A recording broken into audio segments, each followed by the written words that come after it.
의약품은 개봉하고 나서부터는 사용기간이 굉장히 짧아지기 때문이에요. 사용기간이 짧아지는 의약품들을 정확하게 알고 계셔야 된다는 게 굉장히 중요하다는 거죠.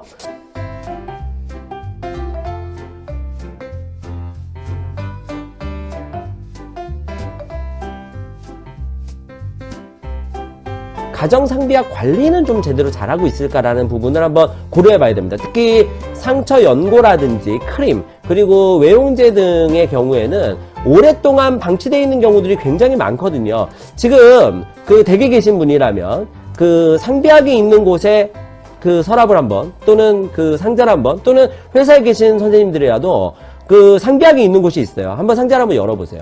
상자를 열어보시고 그 상자를 열었을 때 개봉 날짜가 적혀져 있는지 확인해 보십시오. 개봉 날짜라고 하는 거는요, 지금 제가 많은 연구들을 갖고 나왔는데 여기 보시면 이렇게 나와 있는 사용기간을 말씀드리는 것이 아닙니다. 사용기간을 말씀드리는 게 아니라 사용기간과 상관없이 개봉한 날짜를 적어놨는지 꼭 확인해 주셔야 됩니다. 왜냐하면 의약품은 개봉하고 나서부터는 사용기간이 굉장히 짧아지기 때문이에요. 그래서 사용기간이 짧아지는 의약품들을 정확하게 알고 계셔야 된다는 게 굉장히 중요하다는 거죠. 그래서 일단 이렇게 좀 보시고 사용하시면 되는데, 그 날짜를 꼭 쓰고 사용하셔야 되는데, 각 의약품별로 날짜, 사용할 수 있는 사용기간이 다르게 나오고 있습니다. 각각 가지고 계신 의약품들을 보시면 의약품들의 그 사용기간이 좀 다른데요. 여기 보시면 저건 이제 원통입니다. 원통이 들어있는 거를 개봉하고 난 다음에 다른 통에 옮겨 담으면 6개월까지 사용할 수 있어요. 그러니까 우리가 영양제 같은 거 생각해 보시면은 흡습성이 없는 영양제 같은 경우에 개봉하고 나서는 그 안에 들어있을 때는 1년 정도 사용할 수 있다, 이렇게 생각하시면 될 것 같습니다. 만약에 가루로 갈아버리면, 가루로 가는 경우에는 한 달 사용하실 수가 있어요. 그렇기 때문에 이 한 달 이상 지난 거는 일단 폐기하셔야 되는데, 여기서 이 가루는 우리가 조금 잘못 생각하시면 안 되는 게, 단일 제제, 한 가지 제제를 갈았을 때의 얘기입니다. 만약에 두 가지 이상 제제를 갈았을 때는 한 달이 되지 않고 보통 일반적으로 14일 정도, 최장 14일이라고 안내해드리고 있거든요. 14일 정도밖에 안 된다는 거죠. 자, 세 번째는 여기 보시면 이거는 유산지라고 하는, 저희가 약포지예요. 유산지라고 하는 것에 포장했을 때의 보관기간입니다. 유산지에 넣었을 때는 이렇게 2달까지 보관이 가능해요. 자, 그러면 우리가 이렇게 생각해 볼 수 있어요. 혈압약이라든지 이런 것들이 이제 장기간 처방받는 경우에 블라스터 포장해서 다 까가지고 포장하는 경우, 이렇게 포장하는 경우에 포장기간이 잘못하면 넘어갈 수 있어요. 우리가 보관기간이 잘못하면 넘어갈 수가 있습니다. 그래서 장기적으로 드시는 경우에는 원포장 그대로 사용하시는 게 가장 좋은 방법입니다. 이게 아무리 밀폐를 여기다 저희가 이렇게 그 기밀이라고 그러거든요. 이렇게 닫아드린다고 하더라도 이거 자체가, 공기가 자체는 통할 수가 있어요. 그렇기 때문에 그 약효가 좀 떨어지거나 변질 가능성이 있다, 이렇게 보시면 되겠습니다. 자, 여기 보시죠. 자, 이 연고라든지 이런 외용제의 경우에는 개봉하고 나면 6개월까지 사용할 수가 있습니다.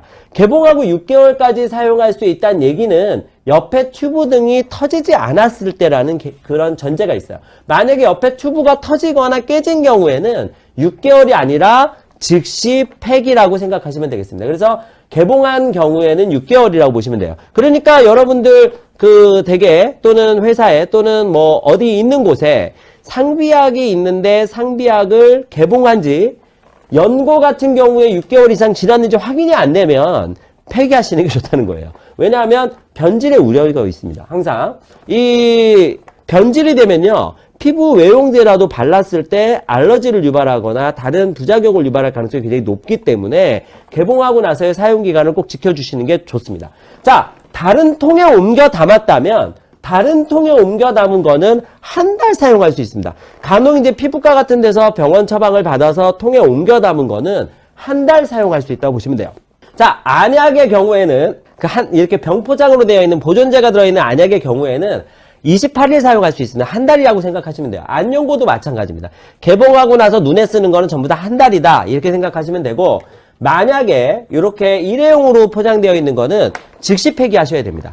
자, 일회용 포장을 뚜껑을 따서 안약을 사용하시는데 이 뚜껑을 따고 난 다음에 남는 게 있다 하더라도 뚜껑을 다시 닫았다가 쓸 수가 없는 거예요. 원체적으로 보존제가 들어있지 않은 제재는 이 안에 미생물이 증식할 수 있기 때문에 무조건 사용 후 즉시 팩입니다. 자, 요건 이제 시럽이죠, 시럽. 해열제 시럽 많이 갖고 계시죠? 이렇게 병에 들어있는 해열제 시럽 같은 경우에 개봉하고 나면 28일이에요. 한 달이라고 생각하시면 되는데, 이것도 병에 옮겨 담으면 최장 28일입니다. 그러니까 약국에서 해열제 시럽을 따로 이렇게 팩이 따로 이렇게 담아서 주는 부분들은 우리가 최장 28일까지 보관이 가능하기 때문에 너무 오래 보관할 수가 없다라는 점을 기억해 두시고, 요즘에는 그래서 해열제라든지 이런 부분들이 스틱 형태로 많이 나와요. 스틱 형태로 나와서 그것만 뜯어 쓰고 나머지 거는 사용기간까지 보관할 수 있도록 이렇게 하고 있죠. 이러한 부분들이 갈수록 많이 좀 개선돼야 된다고 생각하고요. 많은 시럽제들, 특히 상비약 같은 경우에는 콜데원 같은 경우에는 아예 종합감기약이 스틱 포장으로 아예 나오는 경우들이 있습니다. 그래서 그런 것들을 많이 활용해 보시면 상비약으로 놔두실 때 좀 더 도움이 될 수 있다, 이렇게 말씀드릴 수 있겠습니다. 제가 이거 말고 이제 한 가지 더 말씀드리고 싶은 것이요. 요즘에 이제 병원에서 상비약이나 또는 비상약을 처방받아 가시는 경우들이 곧잘 많습니다. 특히 꼬맹이들 같은 경우에 사실 상비약으로 쓸 수 있는 제재들이 거의 없어요. 2세 미만은 거의 사용하기가 어렵기 때문에 해열제라든지 이런 걸 빼놓고는 쓸 수 있을 만한 게 사실 별로 없어서 어디 여행 가거나 이러는 경우에 비상약으로 처방받아 가시는 경우들이 생각보다 많이 있거든요. 그런데 그런 것까지 제가 뭐라 말씀드릴 수는 없지만, 이거 제 개인 방송이니까요. 항생제는 제발 좀 처방 안 받아 가셨으면 좋겠다라는 생각이 좀 듭니다. 왜냐하면 항생제의 경우에는 일반적으로 그냥 쓸 수 있는 약이 아니에요. 우리가 어디 염증이 심하다 그래서 항생제를 그냥 쓴다? 이거 굉장히 좋지 않거든요. 특히 이 항생제의 경우에는 내성의 우려도 있고 알러지의 우려들도 많기 때문에 사실 의사의 가장 정확한 진단에 의해서 사용해야 되는 부분이 항생제인데, 어디 멀리 가신다고 항생제를 그냥 막 처방받아서 가시는 경우들도 많이 있더라고요. 특히 항생제를 처방받으시면서 가류약이나 이렇게 유산지에 포장해서 가시는 경우도 많은데 사실 많이 좀 우려가 됩니다. 그래서 상비약으로 받아가시는 것까지는 뭐라 할 수 없습니다. 물론 상비약으로 받아가시는 원래는 안 되죠. 조제의약품의 경우에는 증상이 있을 때 처방만 딱 받으시는 게 가장 정확한 의입니다. 정확한 의도고. 그래서 상비약은 사실 조제약으로 처방받아 가시면 안 돼요. 전문의약품이 대부분이잖아요. 의사의 정확한 지시에 따라서 처방을 받으셔야 되는 건데, 만약 그렇다 하더라도 제발 항생제는 처방받지 않으시는 것으로, 항생제는 갖고 가지 않으시는 것으로 좀 생각해 주시면 어떠실까, 이런 당부 말씀을 좀 드리면서 오늘 방송을 계속 이어나가 보도록 하겠습니다. 이게 사실 되게 조심스러운 부분인데요. 어쨌든 개인 방송이니까요.